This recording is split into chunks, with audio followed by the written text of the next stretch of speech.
Yeah, so my background, I grew up mostly in Oklahoma, in Tulsa, Oklahoma, and went to Oklahoma State on academic scholarship, played sports most of my life, so sports was always a big deal to me, played basketball.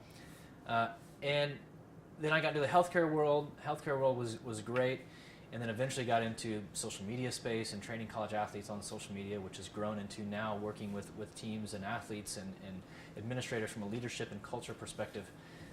When I was 16, what I wanted to do, it was interesting because I grew up in the Michael Jordan era, so I loved the Bulls, and I just wanted to work for a sports organization. I didn't know what I wanted to do. I went through the kind of the tip. I want to be a teacher. I want to be a lawyer. I want to be a sports agent. But I really wanted to work in sports, work for a professional sports team.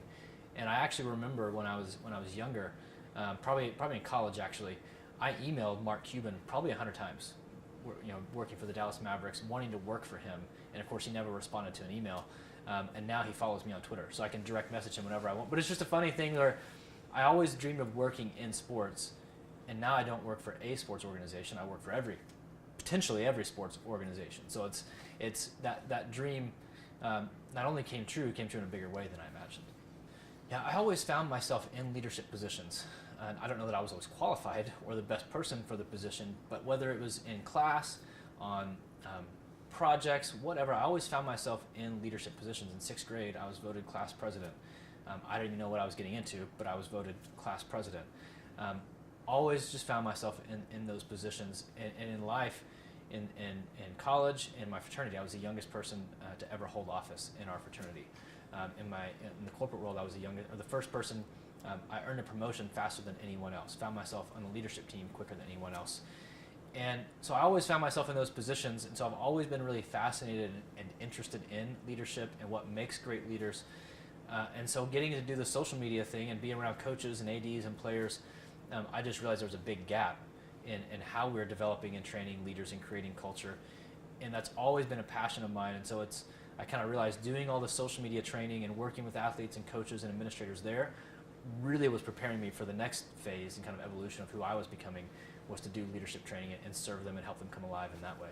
Yeah, so I was trying to build my own healthcare recruiting company at the time. It was going miserably, but I was a sports fan, so I was wasting a lot of time on Twitter because I was stressed out, and I just kept seeing college athletes being suspended, being disciplined, all this negative news around how college athletes are using social media. They should be banned, they're too irresponsible.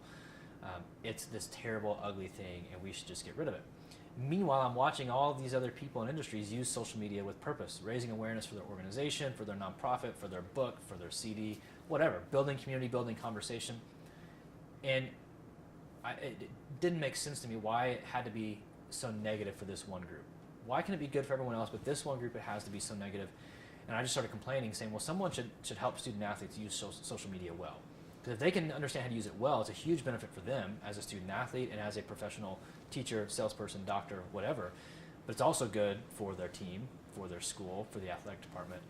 It's a win for everyone. And so I just kind of kept complaining about that to friends until eventually one of them said, okay, you either need to shut up or do something about it. And I didn't know anyone in college sports, but I understood social media. I'd used it in the business perspective, getting our organization, my previous organization, on it. And I just used Twitter to connect with ADs, SIDs, whoever I could find, to then start building relationships and building a business with trying to share a different message, because everyone was, social media education at the time was don't tweet this, don't post that, don't screw up, don't be irresponsible. And that's good, but that's not education. Education is you're on it 3 hours a day, let's make that useful. Here are the risks, we need to discuss those, but let's really focus on how you can use it well and why that matters.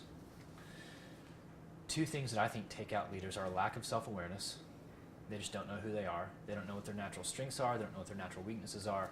And those weaknesses eventually start to take them out. So this lack of self-awareness. The other piece is insecurity. I think when I look at leaders, what's taking them out is this desperate need to prove something, or to prove something to someone, or prove someone wrong, or they're afraid of losing their position, afraid of losing their power, afraid of losing their reputation. And that insecurity and fear drives all of their decisions. They may not even know it. It may be so deep-seated in them that it's just what's coming out. And so to help them kind of pause and say, I don't have to prove anything. I actually have nothing to lose. I can lead with freedom and with confidence, knowing what I'm good at, knowing what I'm not good at, getting help for those areas, then I can actually start to thrive. I think seeing leaders come alive, to finally have confidence, this is why I am how I am, and that's a good thing. Seeing the good and what they have to offer, seeing some of their weaknesses and being okay with those weaknesses, not seeing those as failures, but great, I can shore that up. I can make that less of a weakness. I can raise my influence if I do this. But starting to see leaders kind of flip that switch from being intentional to accidental, and start to come alive themselves so that they can help their team and their people come alive.